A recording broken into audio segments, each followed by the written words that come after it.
and welcome back to Seasons, Thriving Through the Seasons of Your Life.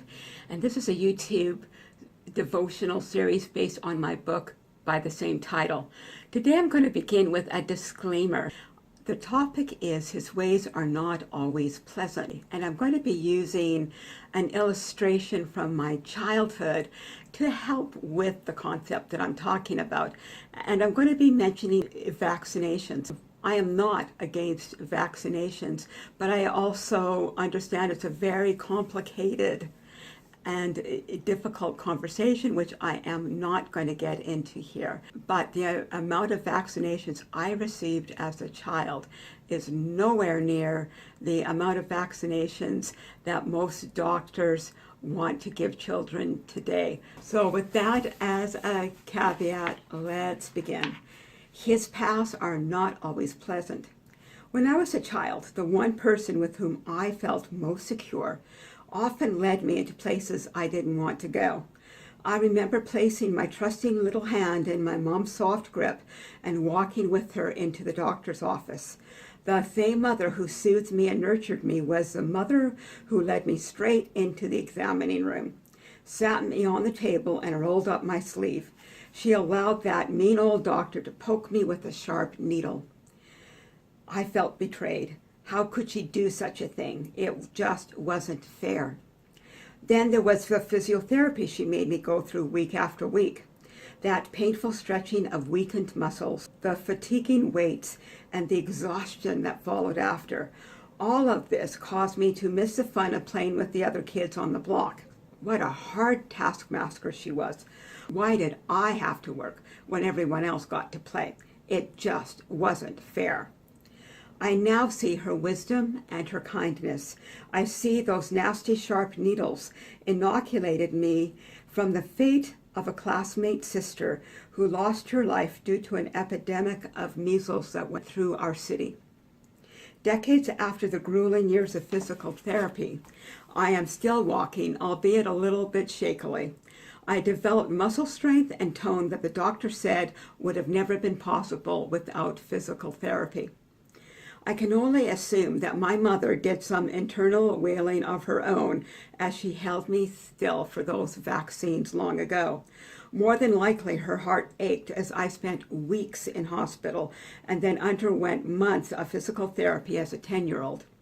I am sure she would have rather watched me play tag with the other kids, but she prodded me daily to do just one more repetition with weights and just 5 minutes more on the exercise bike.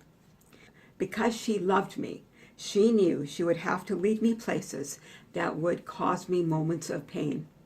She knew that those moments of suffering were necessary for my highest good. I am the daughter of a Heavenly Father who is in all ways perfect. The one who walks beside me along difficult paths asks me to trust him. As I put my hand in his, I know that no amount of complaining on my part will cause him to loosen his gentle grip. I know that any road on which he takes me will ultimately lead me toward his blessings. Hebrews 2, verse 11 to 13. For the moment, all discipline seems painful rather than pleasant, but later it yields that peaceful fruit of righteousness to those who have been trained by it. Therefore, lift up your drooping hands and strengthen your weak knees and make straight paths for your feet, so that all that is lame may not be put out of joint, but rather be healed. Our Heavenly Father is asking us to remain faithful by trusting Him with a childlike faith. His only desires are that we grow in our faith, and He only desires to bless us as His beloved children. Another verse that popped in my head as I was rereading this devotion is found in Proverbs verse 3, and I'm going to be reading between verse 5 and 12, skipping a couple of verses in between. Trust in the Lord with all your heart, and do not rely on your own understanding. In all your ways know Him, and He will make straight your path. Do not be wise in your own eyes. Fear the Lord and turn away from evil. This will be healing for your body and strength to your bones.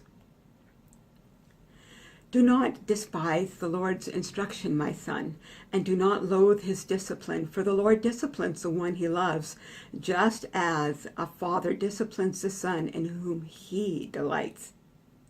If you fall into the camp that the word discipline sends a shiver down your spine, then that's an area of your heart that needs to be healed.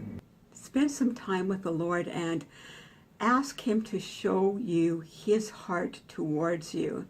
And if you need to go for counseling or ask for prayer or read a few books on the love of God and healing from childhood wounds, I strongly advise you to do so.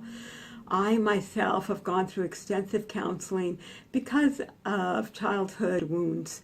And I am so grateful that I did, because now I understand that God is a loving God and that he sees the overall picture. He can look far into my future and see where the behavior that I am doing now, if left unchecked, is going to lead me along a path that I will not want to go on.